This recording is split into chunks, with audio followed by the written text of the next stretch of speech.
When someone closes a door in your face, all you have to remember is when God allows them to close the door in your face, all God wants you to do is walk up the hall. It's some more doors. You just got to walk up the hall. Because I can promise you, he got a better door that he wants you to go through than the one that got shut in your face. No matter what you're doing, you could be doing more. Remember that. It's 24 hours in a day. You got to use as many of those hours to prepare stability for yourself as you can. I said it online, I got in a lot of trouble. If you sleep 8 hours, you're not ever going to be rich. If you have any dreams of being rich, you cannot sleep 8 hours a day. It's only 24 hours in a day. If you sleep 8 hours, that's a third of your life. How can you cannot be asleep a third of your life and become successful. You can't. People got mad at me. They're talking about Steve Harvey prefers wealth over health. No, change is inevitable. So here's what's going to happen. No matter what's going on in your life, it's not permanent.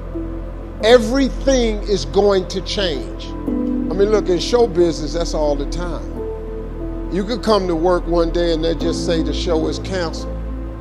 What can you do?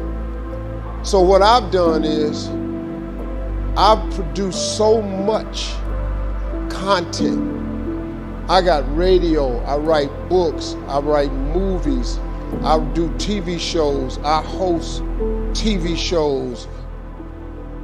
I got a game show, I do a Facebook watch show. I do so many. So when they come and they cancel something, I don't really give a damn. Because I got 8 more jobs. You know what I mean? I've just managed to stack. And then I'm always prepared. I prepare for what's coming. See, sometimes we can't say, I can do that. But what we can say, that it's possible that I can have my dream as we run toward it, as we work on it day in and day out.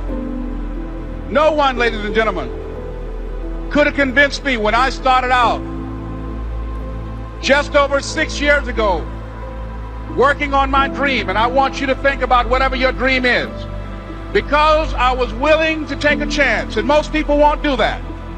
Most of the people that you talk to try and bring them into the business, these are not risk takers. Most people have done all that they're ever going to do. They raise a family, they earn a living, and then they die. But people who are running toward their dreams, life has a special kind of meaning. And here's what I will share with you, that in the process of working on your dreams, you are going to incur a lot of disappointment, a lot of failure, a lot of pain, a lot of setbacks, a lot of defeats. But in the process of doing that, you will discover some things about yourself that you don't know right now. What you will realize is that you have greatness within you. What you'll realize is that you're more powerful than you can ever begin to imagine. What you will realize is that you're greater than your circumstances, that you don't have to go through life being a victim. Your dream is possible. But not only is it important that you believe and begin to know that it's possible for you to live your dream as you run toward it, but I've done something that I want to share with you called Choosing Your Future. In fact, I've developed a set of tapes talking about how to begin to create your own reality by choosing your future. And not only is it important for you to know it's possible for you to choose your future, but it's necessary that you work on yourself, that you develop yourself. It's necessary that you get the energy drainers out of your life, people who don't want anything. It's necessary to know that everybody won't see it, that everybody won't join you, that everybody won't have the vision. It's necessary to know that a lot of people like to complain, but they don't want to do anything about their situation, that you are an uncommon breed. You know, you have to know within yourself that I can do this. Even if no one else sees it for me, I must see it for myself. That's necessary. It's also, ladies and gentlemen, necessary that you be creative when you're working on your ideas. that you understand the importance of changing up, of readjusting your strategies. Many times we can have a great idea, but if you're not advancing it in the right way and things don't happen, you become discouraged and think the idea doesn't work. No, that's not true. It's necessary that we become creative. It's necessary that you be flexible, that you are always thinking of how can I improve this better. This is a customer-driven economy. It's necessary for you to always explore various ways in which you can improve the quality of service that you're providing for the people in your organization. You can't be passive and indifferent. You have to have a holy determination. It's more than just your will. It's a fire on the inside, a knowing that it's supposed to be yours. When everything says it's not going to happen, instead of getting discouraged, you kick in to a new gear. Normal people would give up. Normal people would settle, but you're not normal. You want it on another level. Many of the difficulties we face, the delays, the times it's not fair, that's simply a test.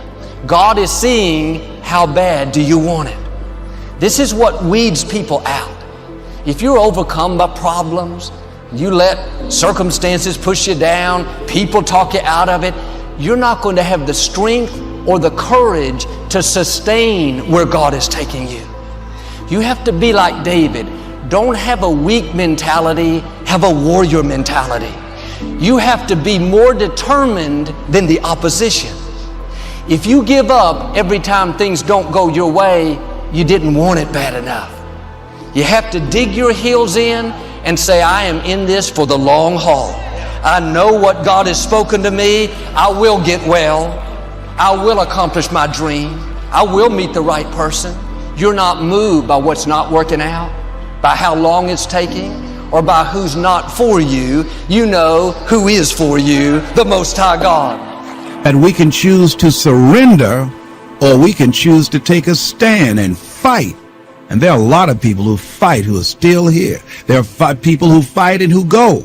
But at least they go out fighting. They didn't just surrender. They didn't just throw in the towel on themselves. And I'm saying that there is something in us. There's a power and an energy that's in us, that we owe it to ourselves to take on anything, dis-ease in the body, poverty, opposition, whatever is between that and which we desire, and we feel that will give us a full and rich life. We should fight for it.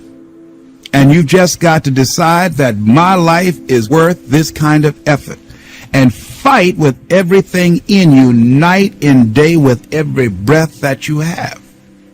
Most people don't have that kind of fighting spirit. Most people expend more energy watching a football game or a basketball game or some type of sporting event than they will give to their dream. They'll spend more time talking about what happened on television in some soap opera or some spectacular entertainment event, stress-relieving activity, than focusing on the possibilities for their own lives. They don't get that excited about themselves and their own potential for greatness. And I'm saying that we need to begin to start focusing in on ourselves and using our energies to move us from where we are in the direction of where we want to go. Overcoming the automatic mind that our experiences, our past results have told us, our current reality, beginning to know that this is not it. That we are always involved in either creating reality or buying into the reality that we see. So we begin to learn how not to judge according to appearances. As we begin to, with everything in us, tenaciously to pull down the strongholds on our minds and do maintenance work to make sure that those negative thoughts and that automatic mind doesn't creep in on us again.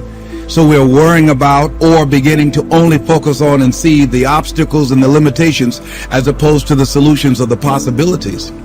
As we work on ourselves constantly, what we will find is that we become at one or in alignment with the universe, and we are able to produce what appear to be miracles to most people, but it's only a perfect outworking of the law when we are working in harmony with the universe.